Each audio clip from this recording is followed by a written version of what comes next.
दोस्तों नमस्कार। 5 लाख करोड़ यह रकम कोई छोटी नहीं है और यह रकम इस देश के बजट के लिहाज से या इस देश के भीतर कॉरपोरेट या सरकार की रईसी के लिहाज से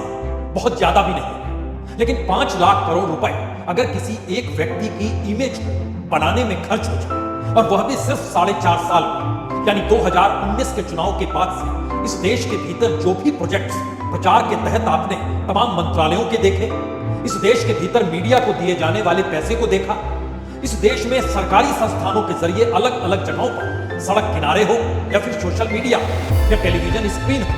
वहां पर चाहे जितने भी विज्ञापन रेंग रहे हो, उन सभी में एक तस्वीर आपको बार बार दिखाई देगी और वो तस्वीर देश के प्रधानमंत्री नरेंद्र मोदी की। यानी जिस शख्स को लेकर, उसकी छवि को लेकर, उसकी इमेज को लेकर इस तरीके से बीते 4.5 बरस में कड़ा गया। हालांकि ये करने की परिस्थिति 2014 से ही शुरू हुई और याद कीजिए, उस दौर को याद कीजिएगा तो बाकायदा रोक लगा दी गई थी कि कोई मुख्यमंत्री विज्ञापन नहीं देगा तो उसका चेहरा उस पर चस्पा नहीं, किसी भी मंत्रालय के किसी भी मंत्री का चेहरा किसी भी विज्ञापन में नहीं आएगा, सिर्फ एक ही चेहरा आएगा और वो चेहरा प्रधानमंत्री का। यानी इमेज के जरिए, छवि के जरिए पहले दिन से ये सोच बरकरार रही कि इस देश के सामने कौन सी छवि प्रधानमंत्री की होनी चाहिए। ये छवि बड़ी ही मानवीयतापूर्ण होनी चाहिए, इस छवि में कहीं भी करप्शन का कोई दाग होना नहीं चाहिए। यह छवि जमीन से जुड़े मुद्दों को लेकर सरकार की लाभार्थी योजना को खूब बढ़ा चढ़ा कर दिखाए, इससे जुड़ी हुई होनी चाहिए। यानी इस देश के भीतर में एक ऐसी छवि गढ़ दी गई जिसपे लाखों करोड़ रुपए खर्च कर दिए गए, जो टैक्स पेयर का पैसा था, इस देश का पैसा था, लेकिन कुछ देर के लिए उसे आप भूल जाइए। आप यह सोचिए कि एक छवि को गढ़ के अगर इस देश की राजनीति को साधना और सत्ता में बरकरार खुद को रखना और ये सब करते हुए अपने ही पार्टी के भीतर से कद्दावर नेताओं को दरकिनार करना हो, मंत्रियों को कोई पूछे नहीं ऐसे हालात पैदा करने हो और अपने तरीके से तमाम स्वायत्त संस्थानों में भी नियुक्तियां करते करते परिस्थिति इस देश में चुनाव आयुक्त की नियुक्ति का अधिकार भी अपने हाथ में ले लेना, एक ऐसी छवि। पहला सवाल, क्या वाकई इस शख्स की यानी देश के प्रधानमंत्री की छवि जहां भी बिगड़ेगी और जहां भी यह मैसेज जाएगा कि प्रधानमंत्री ने अपनी छवि जो गढ़ी है वो छवि पर आंच आ रही है, तो एक झटके में प्रधानमंत्री खुद को बदल लेंगे? क्या यह वही परिस्थिति है जिसमें देश की महिला पहलवानों ने जब सवाल उठाया तब तक आंच प्रधानमंत्री की छवि पर नहीं आई, जब तक संघर्ष बीजेपी के एक सांसद को लेकर हुआ? आरोप जो भी लग रहे हैं, लेकिन प्रधानमंत्री की छवि पर आंच नहीं आ रही। लेकिन जैसे ही बात इस दिशा में बढ़ गई, इस देश की सरकार इस देश की महिला पहलवानों की मांगों को लेकर आंख खुद चुकी है और तो और वह जिस समुदाय विशेष से आते हैं, उस समुदाय विशेष की आवाज अगर पार्लियामेंट के भीतर वाइस प्रेसिडेंट ने खुद को कह के उठा दी, तो ऐसे में एक आम शख्स भी उसी समुदाय से आता होगा और वो आम शख्स नहीं बल्कि वह अंतर्राष्ट्रीय छवि और पदक प्राप्त करने वाले महिला पहलवान है। तो अंतर्राष्ट्रीय तौर पर भी मैसेज गया, देश के भीतर भी मैसेज गया, उस समुदाय विशेष के भीतर भी मैसेज गया, यानी सामाजिक तौर पर भी सीधे उस छवि पर हमला जिस छवि को गड़गड़ करके बनाया गया। यह पहला सवाल इसलिए जरूरी है क्योंकि एक क्षण के लिए आप ध्यान दीजिए कि प्रधानमंत्री की छवि पर तब कोई आंच नहीं आती है जब लोकसभा के 100 सांसदों को सीढ़ी पर बैठा दिया जाता है और निलंबित कर दिया जाता है पार्लियामेंट के भीतर से। और इतना ही नहीं, कड़े निर्देश जारी कर दिए जाते हैं कि अब आप यहाँ के गलियारे में भी घूम नहीं पाएंगे। इसका क्या असर होगा जनता पर? और ये जमीनी मुद्दा तो है नहीं, तो इस देश के भीतर में लोकतंत्र के खतरे के नारे या संविधान संकट में यह एक परसेप्शन की चीज है। राजनीति साधनी है तो जमीन के साथ जोड़ना, जमीनी मुद्दों के आसरे खड़ा होना, और इसका पहला असर किसान आंदोलन के वक्त नजर आएगा। याद कीजिए, किसान आंदोलन के वक्त जब तक आंदोलन किसानों के एमएसपी को लेकर या 3 कानूनों के मद्देनजर चल रहा था, तब तक प्रधानमंत्री खामोश थे। लेकिन जब यह बात निकल कर आने लगी कि 750 किसान मर चुके और दुनिया भर के मीडिया के भीतर प्रधानमंत्री किसी खलनायक की तर्ज पर अलग अलग लेखों में खड़े किए जा रहे थे, तो एक झटके में प्रधानमंत्री ने 3 कानूनों को वापस लिया। हमें लगता है इस दौर में एक चीज और समझिए, राहुल गांधी जिन मुद्दों को जब उठा रहे हैं वह मुद्दे सीधे सीधे प्रधानमंत्री की छवि पर अटैक करते हैं। वह छवि बहुत साफ तौर पर थी कि प्रधानमंत्री अपने आप में बेदाग, करप्शन का कोई चार्ज उन पर नहीं लगा। लेकिन राहुल गांधी ने अडानी के मसले के जरिए जिन मुद्दों को और इस देश के भीतर के कॉरपोरेट और सत्ता के नेक्सस को उभारा और सीधे प्रधानमंत्री और अडानी के रिश्तों का जिक्र किया तो फिर जो भी पोस्टर पार्लियामेंट के भीतर दिखाया गया या जो भाषण राहुल गांधी ने दिया उसका परिणाम क्या हुआ? सरकार एक झटके में अंदर से गिरी। उसे समझ नहीं आया कि अफरा तफरी में वो क्या करे, क्योंकि अटैक सीधा सीधा प्रधानमंत्री की उस छवि को लेकर था जिस छवि को बड़ी मेहनत से गढ़ा गया था और हमला वहीं पर हो रहा था। और उस दौर को अगर याद कीजिएगा तो ईडी भी सक्रिय हुई, राहुल गांधी को 5 दिनों तक हर दिन लगभग 10 घंटे पूछताछ भी करती रही। क्यों कर रही थी ऐसा? और जिन आवाजों को उस दौर में राहुल गांधी मुद्दों के आसरे उठा रहे थे वो ये नहीं कह रहे थे कि मुझे पार्लियामेंट से बाहर कर दिया, यह भी नहीं कह रहे थे कि मेरा सरकारी बंगला छीन लिया। वो साफ तौर पर अडानी का जिक्र कर रहे थे और अडानी के रिश्ते देश के प्रधानमंत्री से छोड़कर इकोनॉमिक ऑफेंस के आरोप लगा रहे थे। और अंतर्राष्ट्रीय तौर पर हिंडनबर्ग रिपोर्ट का असर विकसित देशों के बैंकों द्वारा अडानी की कंपनियों में निवेश को रोक दिया गया। इस सिलसिले को समझिए तो इशू सामने है। और इशू जब यानी मुद्दे जब सामने होंगे तो चाहे वो शेल कंपनियों के हों, चाहे आर्थिक तौर पर शेयर बाजार को दिखाना, चाहे इस देश के भीतर में सरकार को कौड़ियों के बोझ सरकारी संपत्तियों को देना, ये तमाम परिस्थिति बहुत साफ तौर पर बतलाती है कि मुद्दे खास तौर पर अगर प्रधानमंत्री से जुड़ जाए तो एक झटके में प्रधानमंत्री की समूची राजनीति यू-टर्न लेने को तैयार है, कोई इंतजार भी नहीं करता। और जरा कल्पना कीजिए, इंतजार का हम जिक्र इसलिए भी कर रहे हैं कि जिस तरीके से गुरु पूर्णिमा के दिन एक दिन सुबह उठे और उन्होंने राष्ट्र के नाम संदेश में माफी मांग ली, जिस तरीके से चुनाव के बाद WFI का जो चुनाव हुआ, रेसलिंग फेडरेशन का जो चुनाव हुआ, उस चुनाव के 48 घंटे के बाद एक झटके में खेल मंत्रालय सक्रिय हो गया और उन्होंने चुने हुए प्रतिनिधि को ही अयोग्य करार दे दिया और बाहर का रास्ता दिखा दिया। और उसके बाद स्थिति ब्रिजभूषण की इतनी बुरी बन गई, यानी जो बहस चली आ रही थी वो बहस ब्रिजभूषण से जैसे ही शिफ्ट होकर सरकार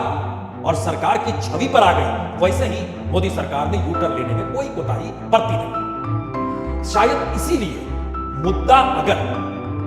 प्रधानमंत्री के तक पहुंचता है तो उसके बाद राजनीति साधना प्रधानमंत्री के लिए मुश्किल हो जाती है। और इस नजरिए से अगर देखिए तो 3 बड़ी कमजोरी खुले तौर पर प्रधानमंत्री के साथ है। प्रधानमंत्री की छवि सबसे ताकतवर नेता के तौर पर गढ़ी गई। प्रधानमंत्री की छवि आरएसएस से ऊपर करके गढ़ी गई। प्रधानमंत्री ने उन तमाम कद्दावर नेताओं को जो बीजेपी के भीतर थे या आरएसएस के स्वयंसेवकों को भी एक नया पाठ ये कहकर पढ़ाया कि आपका राजधर्म जो है वो दरअसल सिर्फ मोदी सत्ता को बरकरार रखने के लिए। और शायद इस कतार को हाल के दिनों में भी आप पढ़ेंगे तो शिवराज सिंह चौहान का बाहर जाना, उससे पहले संसदीय बोर्ड से गडकरी का बात करना, वसुंधरा राजे को हाशिए पर ढूंढना, ये तमाम परिस्थितियां जो है इस दिशा में जाती है कि एक व्यक्ति की छवि इससे बन रही है। छवि तो तब बिगड़ती जब इनमें से कोई शख्स कोई शब्द भी बोल पाता है, कोई बोलने की स्थिति में नहीं, तो फिर छवि तो गढ़ दी गई। और उस गढ़ने की परिस्थिति में कभी कभी प्रचार के पैसे से ज्यादा निर्णय मायने रखते हैं और प्रधानमंत्री ने अपने निर्णय के जरिए भी अपनी छवि को गढ़ा। तो 150 सांसद पार्लियामेंट से बाहर निकल जाएं, सरकार पर कोई असर ना हो और एक साक्षी मलिक अपने जूतों को उठाकर टेबल पर रखकर संन्यास का ऐलान करते हैं। एक पहलवान पद्मश्री लौटाने के लिए प्रधानमंत्री के कार्यालय और घर की तरफ बढ़ने की कोशिश करे, पुलिस बीच में रोक दे, वह वहीं फुटपाथ पर उस सम्मान को रखकर आ जाए, तो जाहिर है दुनिया भर में यह सवाल है और देश के भीतर यह सवाल उस छवि को आहत करता है जिस छवि को गढ़ा गया। लाखों करोड़ खर्च करके गढ़ा गया, उस खर्च करने के बाद कई बड़े निर्णय ले लिए गए। तो क्या एक ऐसी परिस्थिति है जिस दौर में इंडिया गठबंधन अभी भी समझ नहीं पा रहा है कि मुद्दों के आश्रय मात दी जा सकती है, राजनीति के आश्रय मात नहीं दी जा सकती। लेकिन इंडिया अगर राजनीति में उलझा हुआ है, वो अभी भी इस मशक्कत में उलझा हुआ है कि किस नेता को कितने टिकट मिलने चाहिए, किस पार्टी के हिस्से में कितनी सीटें आनी चाहिए, कौन कहां से लड़ेगा और कितनी सीटों पर 1 to 1 होगा। तो सवाल फिर अगला वही है, जब 150 सांसदों को पार्लियामेंट से बाहर निकाल दिया गया और उसमें से किसी सांसद की ऐसी ताकत नहीं कि वह खड़े होकर प्रधानमंत्री पर सीधा हमला कर सके और मुद्दों के आश्रय बदला सके कि इस देश के भीतर में सामाजिक आर्थिक परिस्थितियां कैसे डिरेल्ड हुई, पटरी से उतर, इन बातों का भी जिक्र करने की स्थिति में अगर वो ना आ पाए तो फिर उसको टिकट मिल भी जाएगा तो वो जीतेगा कैसे। हम इस सवाल का इसलिए यहाँ पर जानबूझ कर उठा रहे हैं क्योंकि अपने तौर पर बीजेपी जो मशक्कत कर रही है उसमें इंडिया अपनी राजनीति को अभी भी सिर्फ एक दूसरे से जोड़ने की स्थिति में ला रही है, जनता और समुदाय विशेष से जोड़ने की स्थिति में नहीं है। जबकि संकट अनुदेश समाज के भीतर हर समुदाय से है, उनकी अपनी न्यूनतम जरूरतों से है, उनकी न्यूनतम जरूरतों के साथ इस देश के बेसिक इंफ्रास्ट्रक्चर और उस बेसिक तारतम्यता को लेकर है जिसको इस दौर में छवि गढ़ते गढ़ते धराशायी कर दिया गया। तो क्या यह माना जाए कि इंडिया को अभी यह समझ नहीं आई है कि प्रधानमंत्री मोदी उनसे नहीं हारते लेकिन एक साक्षी मलिक या पुनिया से हार जाते हैं। इंडिया तमाम एकजुट हो जाए लेकिन हंसी ठहाका का ढोल बीजेपी वाले बजाते रहते हैं, लेकिन जैसे ही जिक्र इस देश के किसानों का एक मुश्त होने लगता है तो फिर सरकार डामाडोल हो जाती है, उसे अपना निर्णय बदलना पड़ता है। क्या इंडिया इतना भी नहीं समझ पाया कि उसको अपने उन मुद्दों के आसरे लोगों से जुड़ना होगा? सवाल नेता का नहीं है, सवाल उन कद्दावर नेताओं का भी नहीं है जिन्होंने पारंपरिक राजनीति करके एक लंबे वक्त तक सत्ता भोगी और उसके बाद उनको कोई सीनियर कह दे, इससे कुछ भी नहीं होगा। यह तो माना जाएगा कि सभी देखिए एकजुट हो गए और उसके बाद बीजेपी ये मानकर चलती है और उसके अपने आंकड़े जो अपने तौर पर वो अंदरूनी सर्वे कराती है, और बात का हम जिक्र नहीं कर रहे हैं, अंदरूनी तौर पर जो सर्वे होते हैं उसमें से जो मुद्दे निकल कर आते हैं वो उस जगह पर सीट बीजेपी पाएगी उसको लेकर चर्चा शुरू कर रही है। बीजेपी ने अपने तौर पर 30 से ज्यादा सीट कहां से मिल सकती है इसको भी चिन्हित किया। सबसे बड़ी बात तो ये है कि उत्तर प्रदेश के भीतर मौजूदा राजनीतिक हालात में जिसमें अखिलेश यादव एक तरफ खड़े, मायावती खामोश हुई, कांग्रेस गठबंधन के तारतम्य में लगातार मशक्कत कर रही है, जबकि उसका परसेंट ऑफ वोट बहुत कम है। उसका मानना है कि वो 62 सीट से 72 सीट तक पहुंच जाएगी। इस जिस स्थिति में इंडिया की राजनीति हो रही है और जिस तरीके से प्रधानमंत्री की इमेज बड़ी हो रही है, और इस बड़ी होती इमेज में जब उत्तर प्रदेश की राजनीति के केंद्र में अयोध्या होगा, राम मंदिर होगा, प्राण प्रतिष्ठा हो चली होगी, तो उसके बाद तो फिर कम से कम 10 सीटों का इजाफा उत्तर प्रदेश में बीजेपी का हो जाएगा, क्योंकि बाकी पॉलिटिकल पार्टीज अपनी राजनीति को साधने के लिए अपने कार्यकर्ताओं और अपने नेताओं को सक्रिय कर रही है। वो जनता के मुद्दे और जनता के मुद्दों के साथ खुद को जोड़ पाने की स्थिति में नहीं आ पा रही है। 10 सीट उत्तर प्रदेश के हैं तो पश्चिम बंगाल में भी उसे लगता है वो 18 सीट पिछली बार जीती थी, इस बार 2 सीट और ज्यादा जीत सकती है। उसे लगता है असम में 11 सीट जीती थी, वहां भी वो लगभग 2 सीट और जीत सकती है, पिछली बार 9 जीते थे, इस बार 11 जीत जाएंगे। उसे लगता है महाराष्ट्र में उसने 23 सीट जीती थी, वह 4 सीट और बढ़कर 27 सीट वह जीत सकती है। उसे लगता है आंध्र प्रदेश में उसका खाता खुल जाएगा, क्योंकि वहां पर वह वाईएसआर के साथ राजनीतिक तौर पर खड़ी होगी और उसे जो 5 सीटें मिलेंगी उसमें 2 सीट पर तो जीत पाएगी। इतना ही नहीं, बिहार जैसी जगह में जहां राजनीतिक गठजोड़ बड़ा ही जातीय तौर पर है, वहां भी वो मानकर चल रही है कि राजनीतिक तौर पर नीतीश जब उसके साथ तो नीतीश एक कंट्रास्ट के तौर पर साथ थे और वोटों का आदान प्रदान, नीतीश के वोट और बीजेपी के वोट एक दूसरे को मदद कर रहे थे। लेकिन अब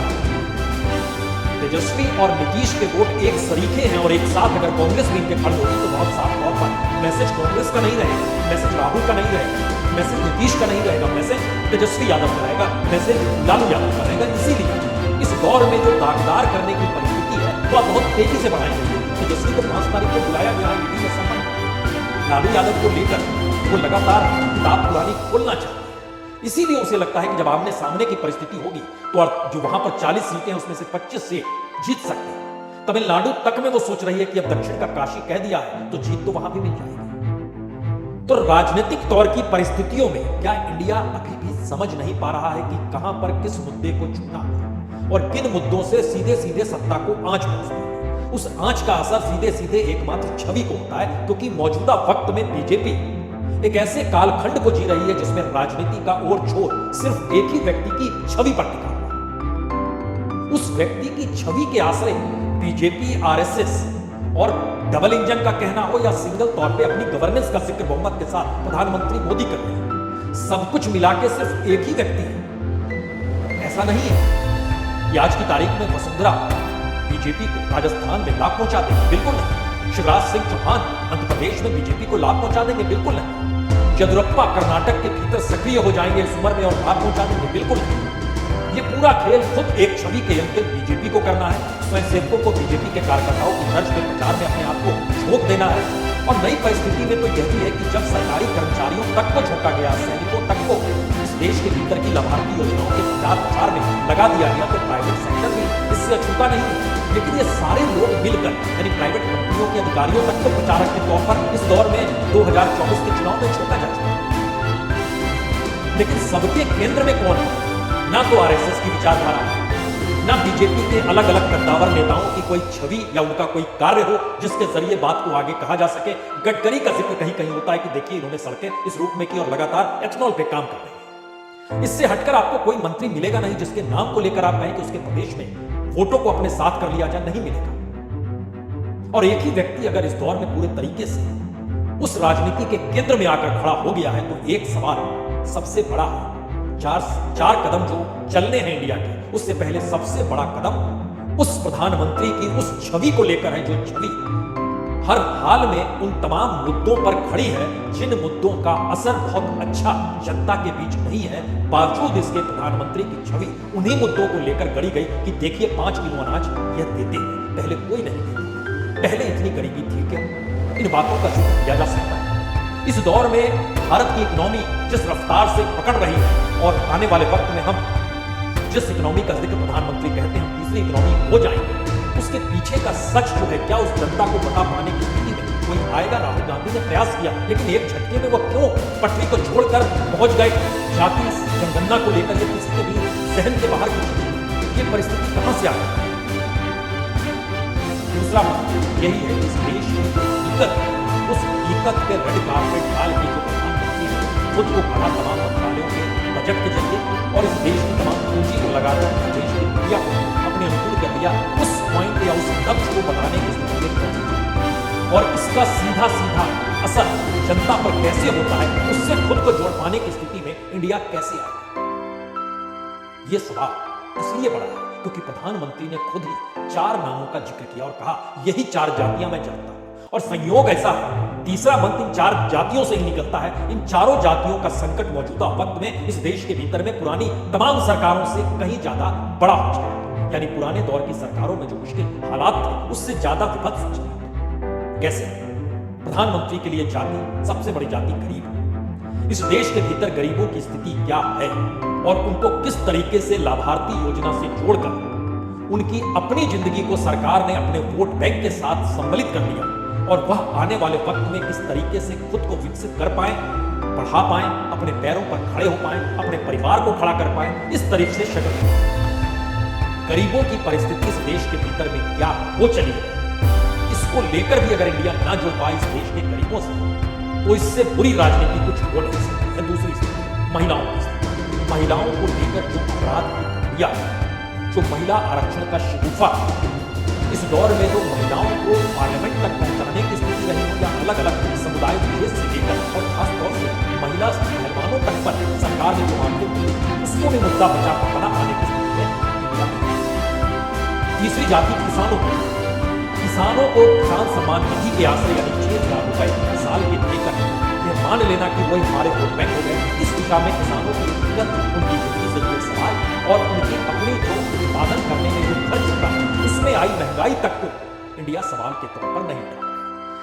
सवाल चौथे तौर पर युवाओं का है जिसके पास रोजगार नहीं है। रोजगार के मुश्किल हालातों में भी प्रधानमंत्री की चौथी जाति युवाओं के इर्द गिर्द घूमती है। ये कमाल की परिस्थिति है कि इस देश के भीतर में जो समुदाय संकट में वही प्रधानमंत्री की छवि को गढ़ेगा या प्रधानमंत्री ने उन्हीं के आश्रय अपनी छवि को गढ़ने की शुरुआत की। तो क्या इंडिया भटक चुका है? क्या इंडिया अपने आप की राजनीति में उलझ चुका है? सवाल ये नहीं है। सवाल यह है कि इस देश के भीतर में अगर राजनीतिक दल इस तरीके से खोखलेपन और